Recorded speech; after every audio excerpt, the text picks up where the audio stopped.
Video शेवटपर्यंत बघा आणि चॅनलला सबस्क्राईब करा।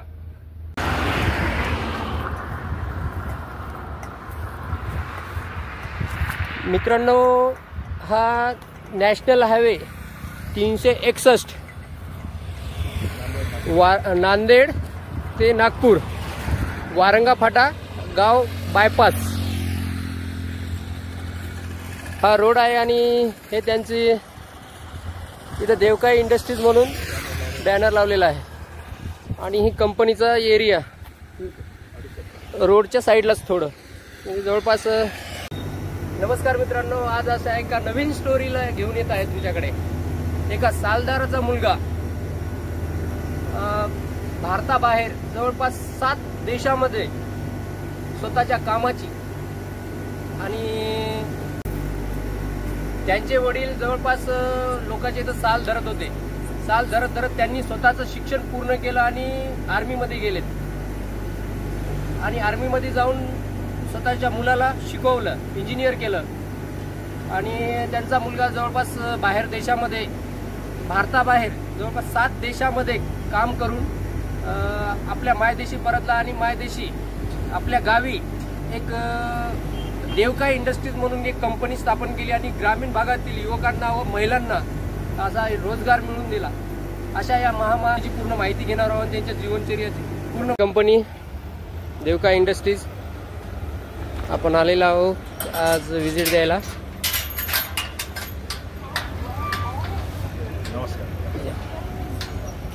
आणि हे जवळपास 2.5 एकरमध्ये कंपनी त्यांनी उभी केलेली आहे। आता एक हे त्यांच्या कंपनीचं हे शेड आहे आणि लगेच आता दुसऱ्या जागा यांना अपुरी पडत आहे म्हणून अजून एक चालू करणार आहे। बाजूलाच इकडे मटेरियल येऊन पडलेलं आहे। चला तर मग आपण बघूत प्रोसेसिंग कशी कशी करतात। नमस्कार, माझं नाव बाबूराव चंपतराव कदम असं आहे। मी मूळचा रहिवासी वारंगा फाटा तालुका गडचिरोली जिल्हा हिंगोली येथील आहे। माझे वडील चंपतराव कदम हे माजी सैनिक आहेत। पहिले ते मिलिटरीत जायच्या अगोदर सालदार होते, ते शेतामध्ये दुसऱ्याच्या शेतामध्ये काम करायचे सालदार। आणि मी नंतर ते मिलिटरीत गेले, साल धरून कामात मिलिटरीत गेले आणि आम्हाला शिक्षण घेतलं, शिकायला गेले। गावामध्ये मी 9वीपर्यंत शिकलो जिल्हा परिषदच्या शाळेमध्ये। 9वीच्या नंतर 10वीला मी एकजूट तालुक्यात 1 वर्ष शिकलो। 10वीला चांगले मार्क पडले मला। त्याच्यानंतर इच्छा होती की आपलं इंजिनिअरिंग करायचं। इंजिनिअरिंगला फॉर्म भरल्यावर मला नांदेडला पॉलिटेक्निक कॉलेजला नंबर लागला आणि 3 वर्षामध्ये डिप्लोमा इंजिनिअरिंग कंप्लीट झालं। जसं कंप्लीट झालं की मला जॉब पण चांगला भेटला औरंगाबादला टाटाच्या कंपनीमध्ये। फॉरबेस त्या कंपनीचं नाव होतं। जवळजवळ 4-4.5 वर्ष मी नंतर औरंगाबादला कंपनीत जॉब केला, तिथं लेन्स बनवायचे, प्लेसमेंट लेन्स। तिथून मला अनुभव भेटल्यामुळं लगेच चांगली ऑफर आली। गुजरातमध्ये काही वर्ष नोकरी केली, दिल्लीला 1 वर्ष केलं। असे जवळजवळ 12 वर्ष मी इंडियामध्ये जॉब केला आणि चांगला अनुभव घेतला कंपनीविषयी की कंपनी कशी टाकायला पाहिजे, त्याला काय काय लागतं, मशिनरी, कच्चा माल, म्हणजे कसं अरेंज करायचं आणि चालू कशी करायची, लेबर लोकांना माणसाला ट्रेनिंग कशी द्यायची, कामं कशी करून घ्यायची, ऑर्डर कशा घ्यायच्या, ऑर्डर कशा द्यायच्या, हे सगळं पूर्ण शिक्षण मला भेटलं। त्याच्यामुळं मला एवढा अनुभव झाला की मला बाहेर देशात सुद्धा ऑफर आली। बाहेर देशात ऑफर आल्यामुळं मला वाटलं चांगलं आहे, आपला काहीतरी प्रोग्रेस होईल। माझं जे स्वप्न होतं आपली कंपनी चालू करायची ते शक्य आहे म्हटलं। मग मी लगेच बाहेर देशातील ओनरला हो म्हटलं आणि मी लगेच गेलो। पहिली कंट्री म्हणजे आफ्रिकेमध्ये इथिओपियामध्ये गेलो। इथिओपियामध्ये तिथल्या आफ्रिकन जे लोकलचं जे ओनर आहे त्याला चष्म्याची कंपनी टाकायची होती, एकदम बेसिक 0पासून। त्याच्याकडे म्हणजे काही जागासुद्धा नव्हती, त्याला माहिती पण नाही। जेव्हा मी त्याला भेटलो आणि मी सगळं सांगितलं माझा अनुभव आणि मी काय काय केलं इंडियामध्ये 12 वर्ष, मग त्यांनी ठरवलं की एक चांगली मोठी कंपनी चालू करायची। पहिली कंपनी ती इथोपियामध्ये पहिली कंपनी. लेन्स तिथं बनत नव्हत्या. नंतर त्यांनी तिथल्या इंडस्ट्री एरियामध्ये 2 एकर जमीन घेतली गव्हर्नमेंटकडून आणि जवळजवळ 5 कोटीचं लोन काढून त्यांनी ठरवलं किंवा बाबूरावसोबत आपण कंपनी इथे चालू करू. त्याच्या गायडन्स ओनर तो तिथून माझं मग चालू झालं की जमीन घेणं, त्याचं बांधकाम करणं, मशिनरी आणणं, कच्चा माल आणणं, तिथल्या जे लोकलचे लोक आहेत त्याला शिकवायचं, माल बनवायचा, लेन बनवायचे, मार्केटिंगमध्ये जाणं आणि सेल होणं, पैसे येणं, इथं माझी जिम्मेदारी. म्हणजे क्वालिटीचा बी प्रॉब्लेम येऊ नये, बनवायला काही प्रॉब्लेम येऊ नये आणि ते बी रिजनेबल रेटमध्ये बनायचं. तर अशा प्रकारे मी तिथं 8 ते 9 वर्ष इथोपियात गेले आणि सक्सेस झालो होतो तिथे. त्यानंतर मग पाठोपाठ मी मडागास्कार कंट्री जे आयलँड आहे साऊथ आफ्रिकेच्या खाली मडागास्कार आहे तिथं 1-1.5 वर्ष होतो. नंतर मॉरिशियसला काही महिने होतो, काही महिने कझाकस्तानला काढले, रशियन कंट्रीमध्ये गेलो, कटारला गेलो. अशा करत करत अखेरला केनियालामध्ये गेलो. असे एक 7 कंट्र्यामध्ये मी माझी सर्व्हिस दिलेली आहे. मग योगायोगाने 2022मध्ये मला वाटलं की आता आपण आता नोकरी पास करावी आणि स्वतःच नोकरी सोडून आपली स्वतःची कंपनी चालू करायची. त्यानुसार मग विचार केला की आता करावं काय म्हणून. जॉब सोडून बिझनेस करायचा म्हणजे साधी गोष्ट नाही, जरा अवघड आहे. भांडवल बघावं लागते, मग करावं काय, बनवायचं काय, कसं बनवावं, मग विकावं कुठं, हे सगळं होतं. मग अखेरला फॅमिली काही प्रॉब्लेममुळं असं आयडिया आली की चला आपण आपल्या शेतीच्या रिलेटेड काहीतरी उद्योग करावा. त्याच्यामुळं गावातील शेतकऱ्यालाही फायदा होईल, गावातील काही बेरोजगाराला नोकरी भेटेल, जॉब भेटेल आणि आपला काही त्याला फायदा होईल आपल्या अनुभवाचा. मग आम्ही ठरवलं की एक फूड उद्योगामध्ये चांगली स्कोप आहे. फूड म्हणजे खायचे आयटम ते डेलीला सर्वांना लागते, गरीब राहो, श्रीमंत राहो, त्याला खायचं आयटम तर लागणारच. मग आम्ही ठरवलं की आपल्या भागामध्ये काय भेटते, जसं हरभरे चणा पिकते, गहू पिकतं, हळद आहे. या जे कच्चा माल आहे शेतकऱ्याचा त्या मालापासूनच प्रोसेस करून काहीतरी आपण प्रोडक्ट असं बनवू की जे केमिकल फ्री राहील आणि चांगला राहील, एकदम शुद्ध राहील असं ठरवलं. मग एकदा ठरवल्यावर मग विचार केला आता कंपनीचं नाव काय ठेवायचं, प्रोडक्ट कोणते बनवायचे, त्याची पॅकिंग कशी करायची, हे सगळं मग आमचं ते चालू झालं. हे याला जवळजवळ म्हणजे 1 वर्ष केले. आम्ही कंपनीचं नाव ठरवलं देवकाई फूड्स इंडस्ट्री, फूड रिलेटेड असल्यामुळं फूड्स. मग त्याचे आम्ही लायसन काढले, फूड लायसन काढलं, GST काढलं, उद्योग रजिस्ट्रेशन केलं. CMEGP याच्यामध्ये सपोर्ट करते गव्हर्नमेंट, महाराष्ट्र गव्हर्नमेंट. अच्छा अच्छा. हां, लोन प्रोव्हाइड करतात. अण्णासाहेब पाटीलची बी आहे स्कीम आपल्या मराठ्यासाठी. हां, हे सगळी माहिती काढली काय लागतं काय नाही. त्याप्रमाणे आमची ठरल्याच्या नंतर आमची 2.5 एकर जागा नांदेड नागपूर हायवेला आहे, एकदम रोड टच दिसत आहे रोड. हां, त्यावेळेस ते जमीन म्हणजे एकदम अशी पडीत होती, बंजर होतं, काहीही पिकत नव्हतं आणि असं कोणी म्हणत शक्यता एकदम खराबच. हां, खडकच आहे, एकदम हलकी जमीन. मग मी ठरवलं की त्या जागेला कसं डेव्हलप करता येईल. एक तर गावाच्या जवळ आहे, एक वारंगा फाटा जवळ आहे, रोडला टच आहे आणि हे गाव म्हणजे कसं 3 रस्त्यावर आहे. सर इथून उमरखेड नागपूरकडे जाता येते, नांदेडकडे जाता येते, औरंगाबाद आणि इथून हिंगोली, अकोला सगळं सेंटर आहे, सेंटर पॉईंट आहे. जसं संभाजीनगर पण तितकंच डिस्टन्स आहे, नागपूर पण तितकंच आहे आणि अकोला पण तितकंच डिस्टन्स आहे. हे सेंटर पॉईंट आहे. आणि दुसरी गोष्ट म्हणजे इथं जवळपास प्रोसेसिंग पॅकिंग युनिट नाही. अच्छा. हां, ते एक वाटलं की बा आम्हाला कॉम्पिटिशन जवळ नाही. आम्हाला कॉम्पिटिशन आहे म्हणजे कसं तिकडं दूर दूर आहेत सगळे कॉम्पिटिशन. म्हणजे जवळपास मोठी सिटी बी नाही आणि मग विचार केला की चला याला डेव्हलप करू आणि आपण इथं चालू करू. मग आम्ही लोनला अप्लाय केलं, CMEGP अण्णासाहेब पाटील दोन्हीला अप्लाय केलं. आम्हाला लोन पण भेटलं दोन्ही पण. आणि मग आम्ही चालू केलं, जागा डेव्हलप केली, कंपाऊंड केलं, इथं पाण्याची व्यवस्था केली, दोन्ही लाईट घेतली, बांधकाम चालू केलं, शेड उभारला. शेड उभारत असतानाच मग बाकीची कामं म्हणजे मशीन कोणती घ्यायची, कुठून घ्यायची, त्याची ऑर्डर पण दिली आम्ही. गुजरातहून मशिनरी आणली, आम्ही ऑर्डर केलं. गुजरातला आम्ही 2-3 वेळेस व्हिजिट दिली त्या कंपन्यांना. त्या कंपन्यानं मशिनरी कुठं विकली, तिथं जाऊन आम्ही भेट दिली, ते कसे बनवतात, प्रोसेसिंग कसं करतात, पॅकिंग कसं करतात, रॉ मटेरियल कसं आणतात, हे सगळं आम्ही बघत आमची कंपनी एक उभी राहिली. आणि गव्हर्नमेंटनं पण आम्हाला चांगलं सहकार्य केलं, आम्हाला लोन दिलं. त्याच्यामुळं आमचं इथं म्हणजे एक कंपनी उभारेपर्यंत त्यांनी पुरा सपोर्ट करून सक्सेस करून दिलं. हां, कंपनीच्या ओपनिंगला सुद्धा आम्ही DIC मधून कादरी साहेबांना बोलवलं होतं आणि त्यांचं सहकार्य सुद्धा आले होते. गावातली आणि कंपनीची ओपनिंग केली 29 मेला, म्हणजे याच वर्षी. 29 मेला, जवळपास 1 वर्ष होत आहे. ओपनिंग करून प्रोडक्शन चालू केलं.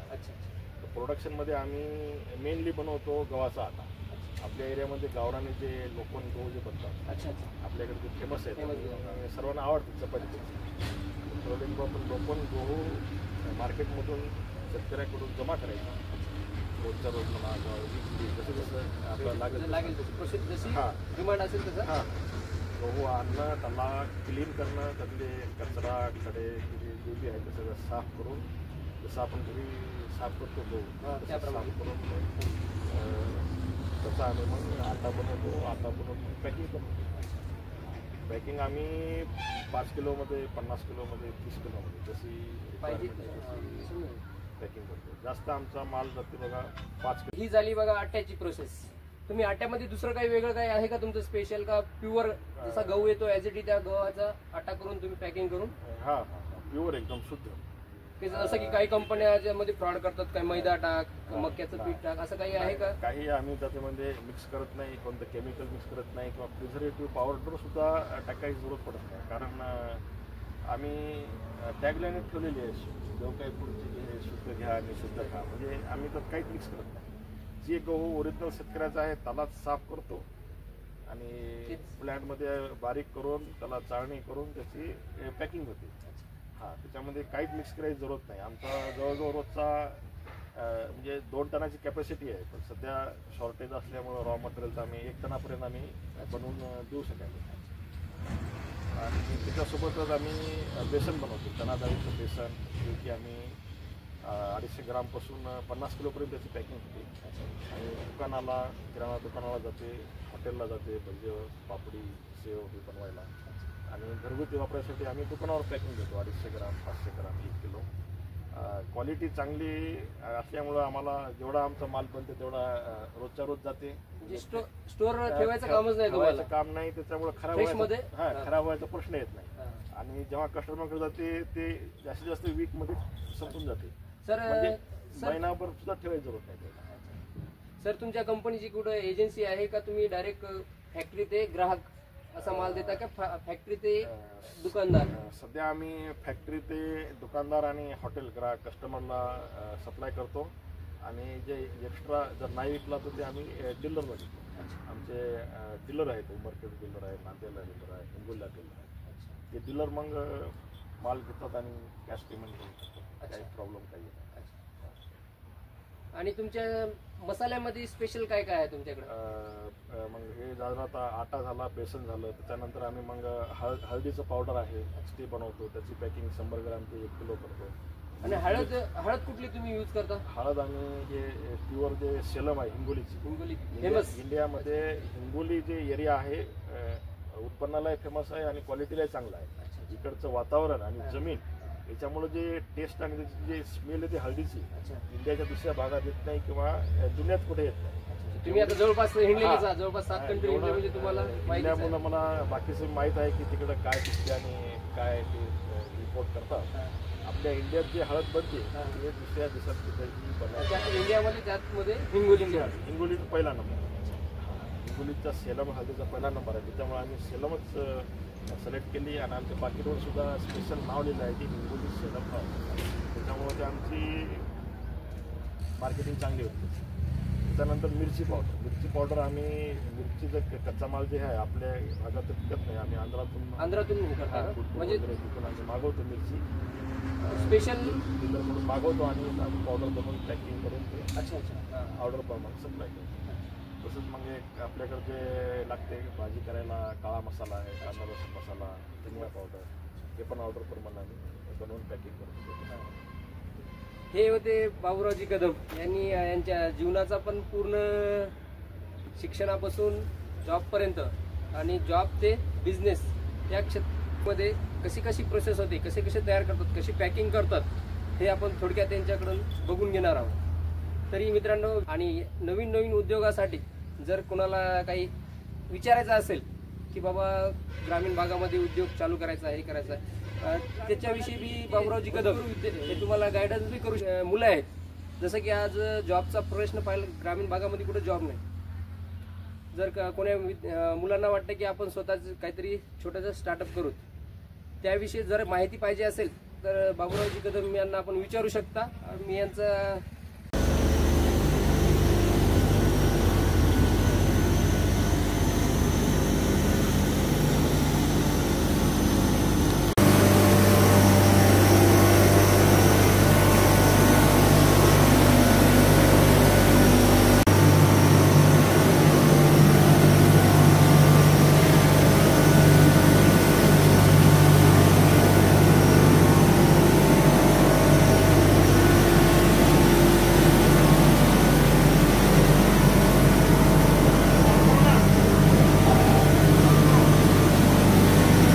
अशा प्रकारे मित्रांनो हे स्वच्छ गहू एकदम क्लीन होऊन इकडे आलेले आहेत.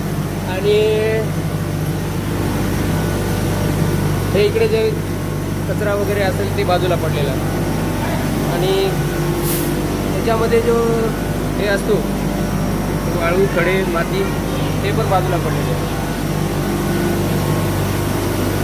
माझा आवाज येत नाही आहे तरी पण मी तुम्हाला कव्हर करत आहे या व्हिडिओमध्ये.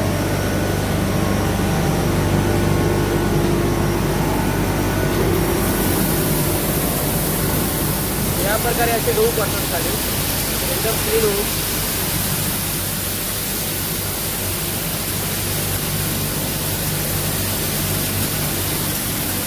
आणि इकडे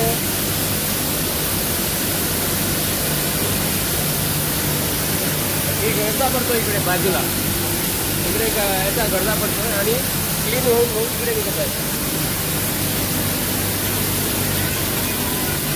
ही त्यांची चाळणी आहे.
मित्रांनो यांची पॅकिंग अशा प्रकारे होते.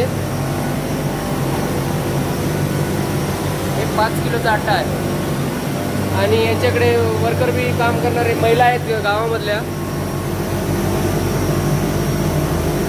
आणि प्रत्येकाच्या असं ते युनिफॉर्म दिलेला असतो. युनिफॉर्म घालूनच कंपनीमध्ये एंट्री होणार. याच्या व्यतिरिक्त कोण्याही व्यक्तीला एंट्री होत नसते. आणि ही पॅकिंग करण्याची मशीन आहे. आणि पॅकिंग कशी करतो आपण थोडक्यात बघणार आहोत.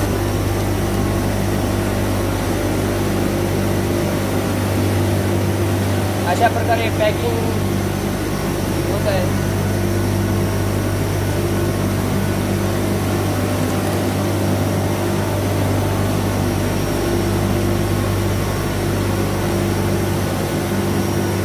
अशा प्रकारे प्रत्येक प्रोडक्ट पॅक होतो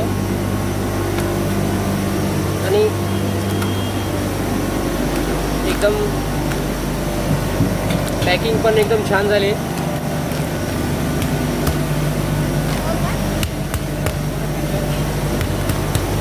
त्यांच्या आट्याला भरपूर मागणी आहे. शिलाई मशीन पण आहे. जर जास्त 50 किलोचा आटा लागत असेल तर शिलाई मशीन ते पॅक करतात. पॅक होऊन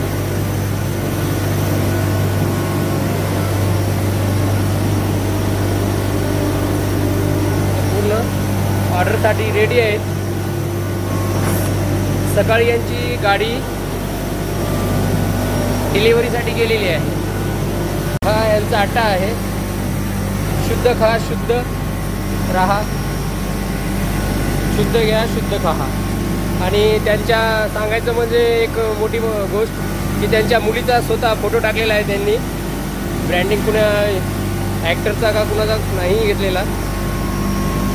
हे त्यांचे बेसन चना दाल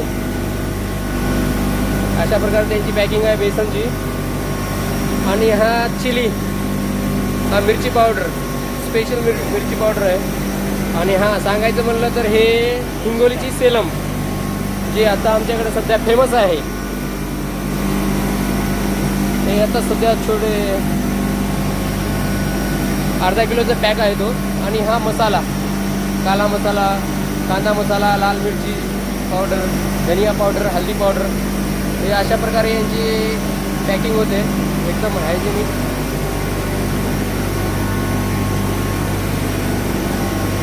मागणी पण भरपूर आहे. शुद्ध म्हणजे शुद्धच आहे. नमस्कार मित्रांनो, आता आमचा प्रोडक्ट जवळजवळ असा सेट झालेला आहे.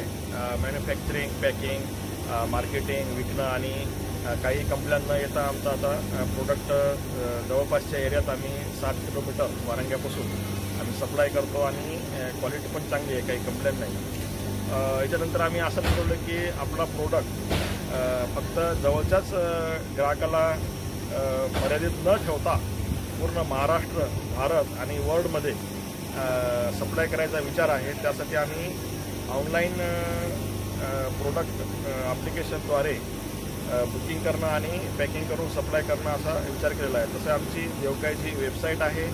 आणि जसे फ्लिपकार्ट आहे, ॲमेझॉन आहे, मेसो आहे, असे जे B2B जे ॲप्लिकेशन आहेत प्रोडक्ट मार्केटिंगचे, त्याच्यावर आम्ही लॉन्च करणार आहोत.